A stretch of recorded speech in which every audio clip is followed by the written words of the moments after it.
Ну что, друзья, готовы попробовать что-то новенькое на нашем канале? Всем привет! Буквально некоторое время назад к нам на канал производитель, российский, отечественный производитель вот такого вот брикетированного мха сфагнума, наш российский производитель прислал свою продукцию. Очень попросил оценить ее и дать нашу экспертную оценку вот этому мху, который он попросил просто поиспользовать его, применить его на наших орхидеях и рассказать плюсы и минусы, чтобы производитель смог уже как-то ориентироваться в выпускаемой вот этой вот продукции. Я сейчас еще все подробненько расскажу. У нас было видео распаковки всего этого. Обычно, друзья, я всем всегда говорю, что я не берусь делать обзоры той продукции, которую мне постоянно, еженедельно предлагают производители чего-либо для орхидей, каких-либо полезностей, препаратов и сами орхидеи, предлагая за это деньги, либо там бартер или еще что-то. Я, друзья, наверное, один из немногих авторов каналов, который от этого всего отказывается. Я предпочитаю именно покупать за свои деньги ту или иную продукцию, которая доступна в возможности купить ее в наших магазинах. Ее спокойненько протестировать и потом сказать, что я, собственно говоря, думаю об этом. Либо похвалить, либо поругать, либо остаться нейтральным в ее оценке. Здесь немножко ситуация другая. Здесь производитель этого мха сфагнума вот в таких вот брикетиках, о чем я уже показывал переписку нашу, прислал и попросил ее протестировать и оценить ее на предмет, подходит она, не подходит она. Я уже рассказывал в одном из видео в плейлисте, по-моему, полезности для орхидей. Это видео у нас есть. Это было прям буквально там пару-тройку недель назад. Вот с этим мхом. Ни к чему. Никто никого ничего не обязывает. Я задал вопрос производителю, а чем, собственно, ваш мох лучше мха новозеландского. На что наш отечественный производитель из Ханты-Мансийска, он находится в Ханты-Мансийске, аргументированно привел несколько доводов о том, что именно упаковка, сушка и добыча вот этого мха происходит в более таких вот естественных условиях и сохраняет максимально все полезные вещества, в отличие от искусственно произведенного мха новозеландского. Я бы, может быть, и не согласился на тест этой продукции, если бы не одно но. Первое, это и самое главное, это то, что наконец-то у нас в России появился производитель, который вот так первоклассно упаковывает мох. По крайней мере, вот этот вот 100-граммовый пакетик, вот он, рассчитан на 8 литров объема мха.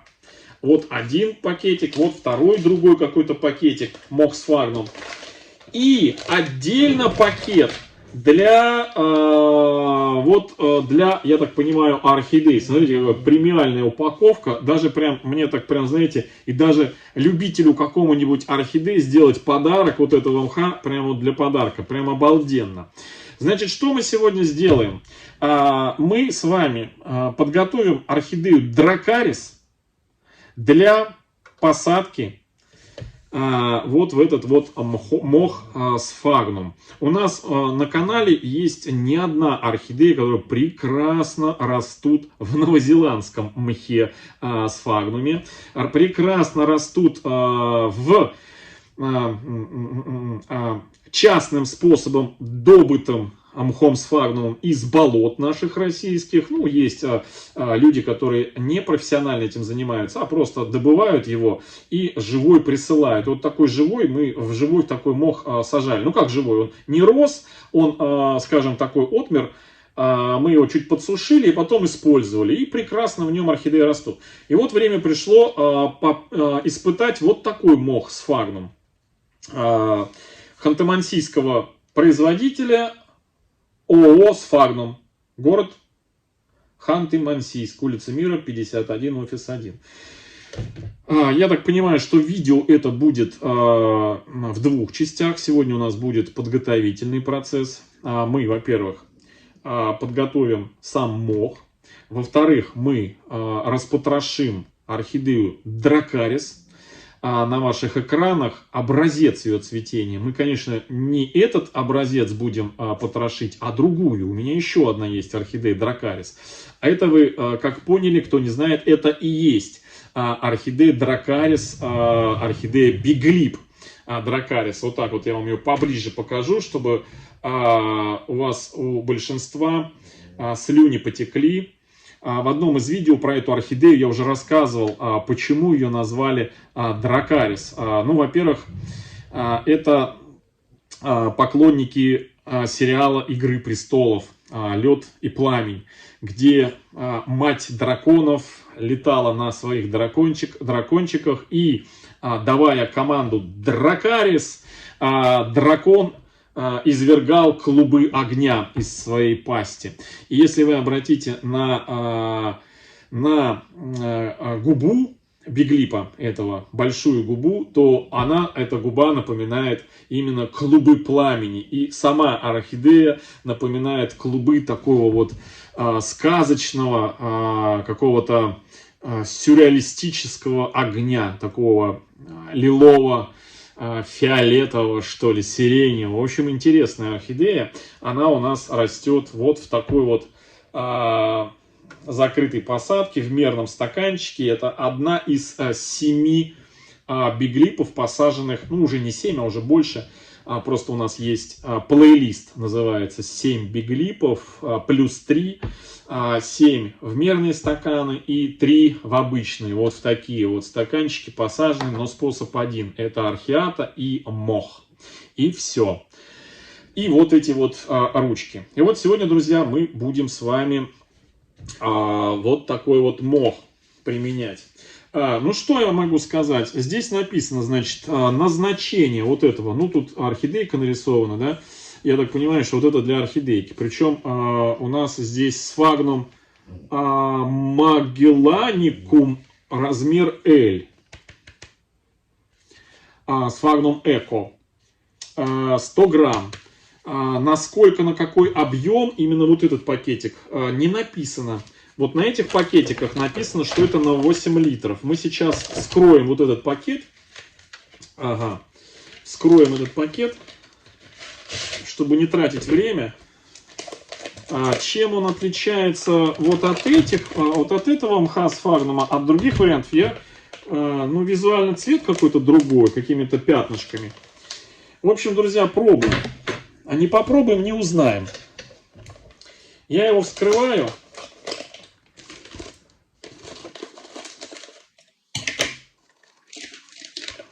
Вот такой вот, ух ты.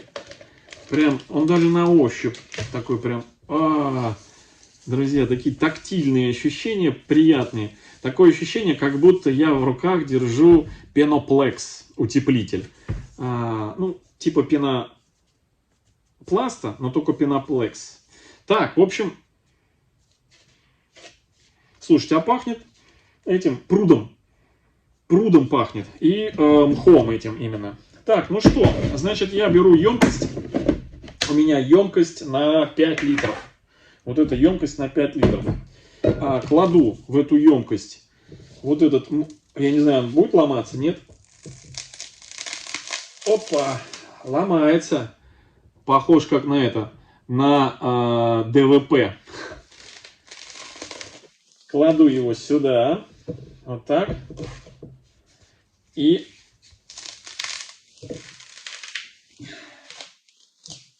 вот так. Так, в общем, положил я его. Ага. И теперь почитаем инструкцию. По инструкции там написано, что пол-литра воды надо налить и ждать, пока он...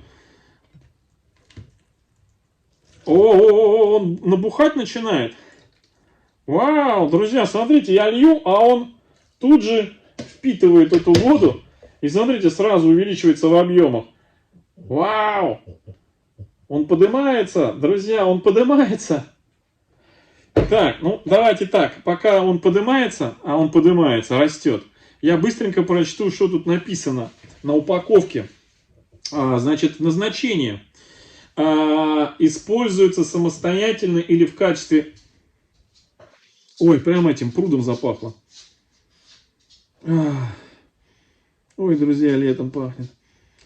Значит, используется самостоятельно или в качестве добавки при составлении грунта для всех видов орхидей, в качестве составного компонента грунта любых других растений. Хорошо подходит для выращивания лекарственных и пряно-ароматической витаминной зелени. Является идеальным природным средством для лечения и профилактики корневой системы растений от грибковых заболеваний в течение всего вегетативного периода.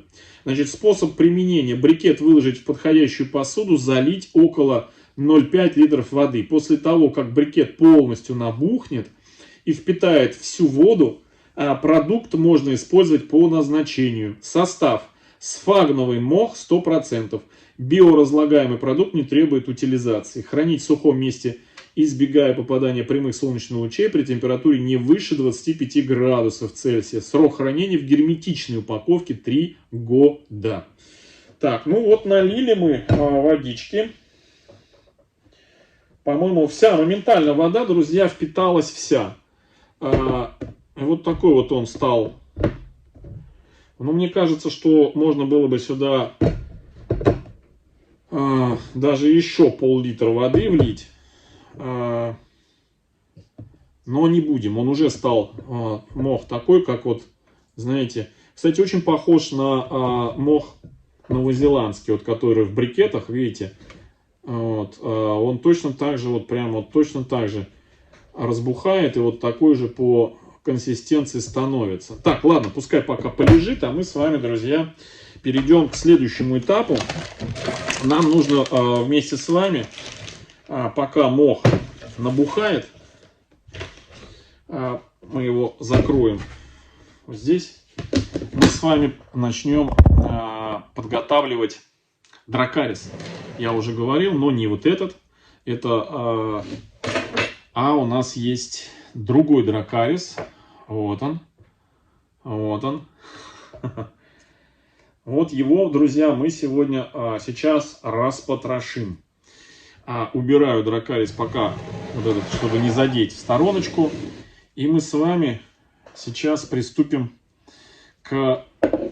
Оп, листок отпал у нас, один листочек. Этот дракарис, друзья, именно вот этот дракарис, который мы сегодня будем потрошить, был куплен мною аж в позапрошлом году. В позапрошлом, наверное, году, да, вот у него долго он цвел, стоял на заднем плане, радовал нас всех своим цветением. И вот, наконец, пришло время его распотрошить. У него как раз сейчас пошел рост корешков. Самое время. Ну что, начнем, пожалуй. Бирку. Бирка, к сожалению, там к корням присосалась. Так, я сейчас вот так сделаю. Так. Обрабатывать мы его, наверное, сегодня не будем ничем. Нам только его нужно распаковать. Так, распаковывать мы его будем, просто разрежем ему сейчас стаканчик этот. Потому что орхидея уже не помещается. Нарастила корни и не помещается уже в этом горшке.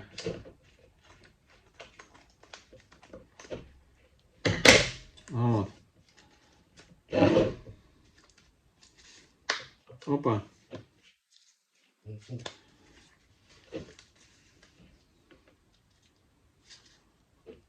Вот.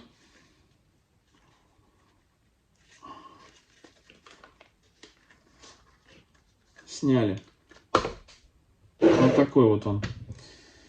В общем, он у нас получается, друзья, 1,5 года, наверное, где-то после покупки прошло уже, может быть, ну да, 1,5 года где-то.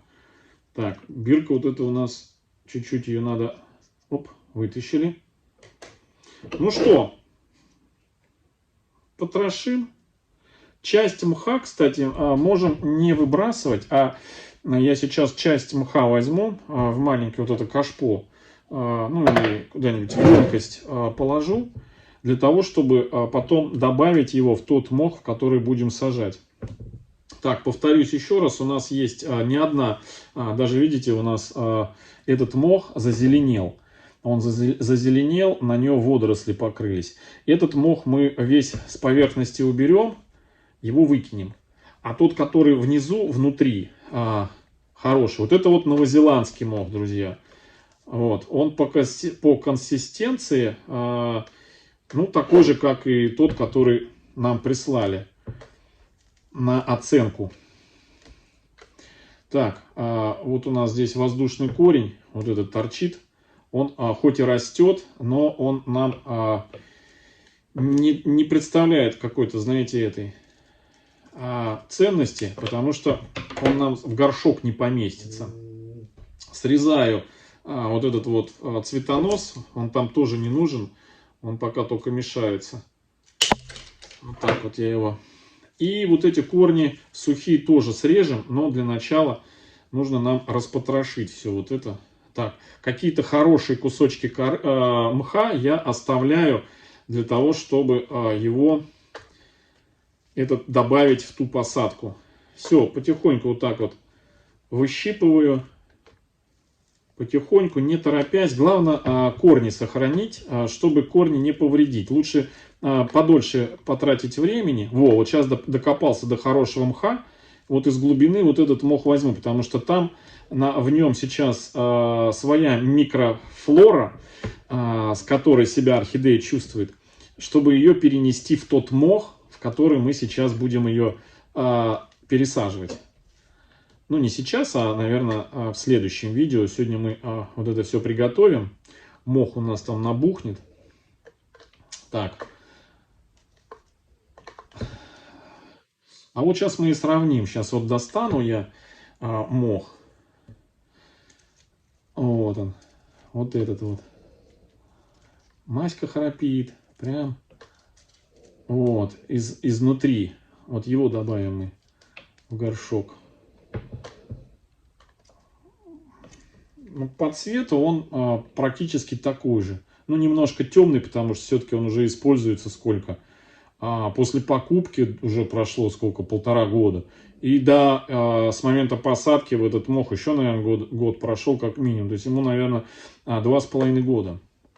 Вот такие кусочки. Он такой уже бурый стал. Так, ну, я бы так сказал, что не особо здесь много корней, как на первый взгляд показалось. То есть внутри, как бы в этом мхе у нас...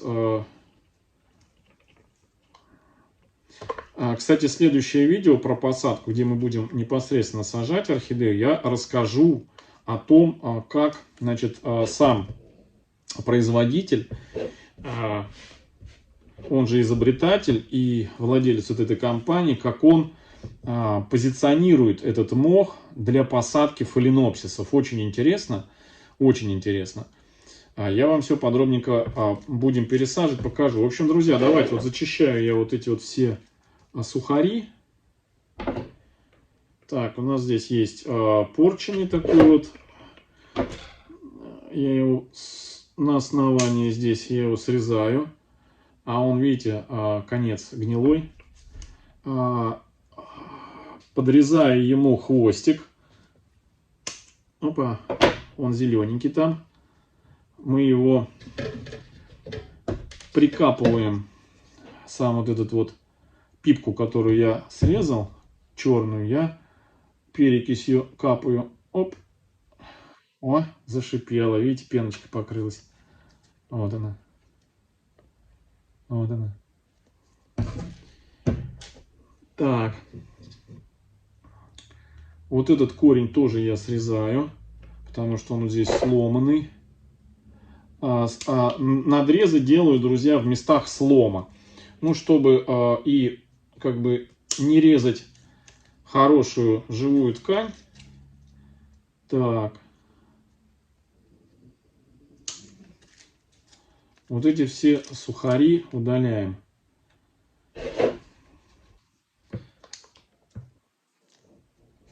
Так.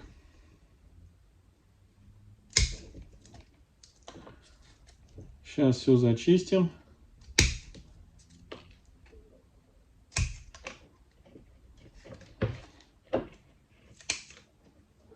Ну, как, знаете, как скульптор делает скульптуру. Берет глыбу, да, и просто отсекает все ненужное. Вот так и архаман, да, как пересаживает орхидею. Берет орхидею и удаляет все ненужное при пересадке. Так, вот здесь корешки. У нас, кстати, не так уж и много корней осталось. Вот.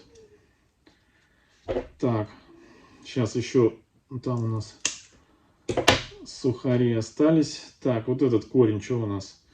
Такой хороший корень, но он ни туда и ни сюда. Вот вылез наружу. И все. Так. Так, ну вот, в общем, вот такая вот, друзья, картина. Я не буду прям с него сдирать остатки корней. Почищу сейчас основание.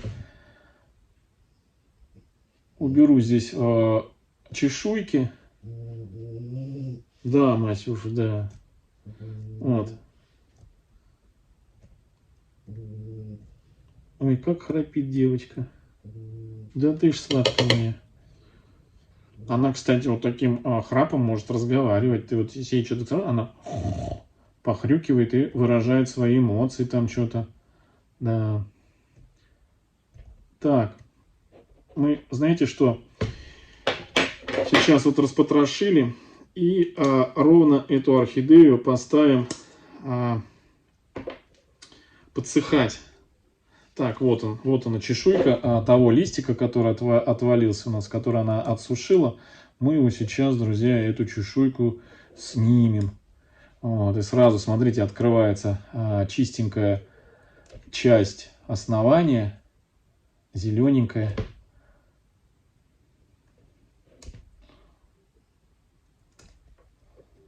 Вот.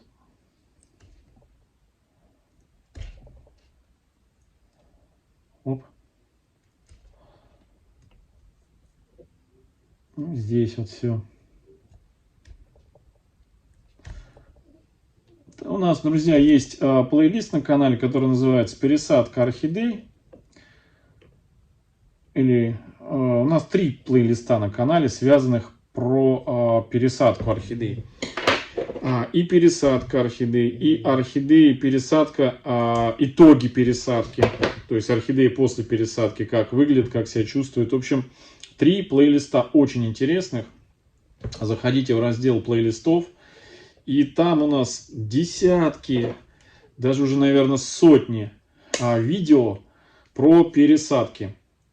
И там можно найти все абсолютно ответы в процессе пересадок, все варианты. Вы найдете все как у вас.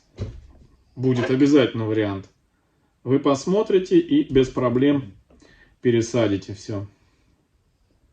С разными вариантами применения, использования препаратов. Разные варианты посадок орхидей. В общем, все там есть. Все. Вот так, друзья, у нас получился дракарис. У него даже, видите, кончики. Вот здесь вот. Маленькие такие пимпочки. Вот. Вот, видите? Вот. Пимпочки раскуклились. Орхидеечки, орхидеечки, корешочки у орхидеечки пытаются расти. В общем, вот так оставляем ее до завтрашнего дня. И завтра мы ее пересадим.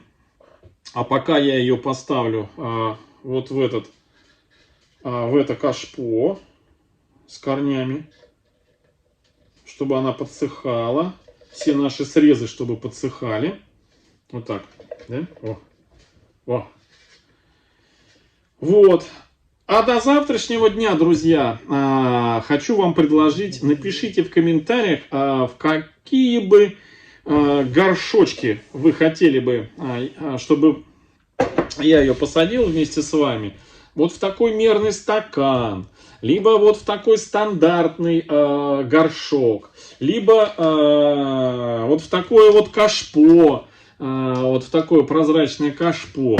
В общем, напишите один из 3 вот этих вот вариантов емкости, в которые посадить вот эту вот орхидею. Кстати, она очень хорошо прям зашла по корням вот в такой мерный стакан, как и, собственно говоря, вот этот вот дракарис у нас.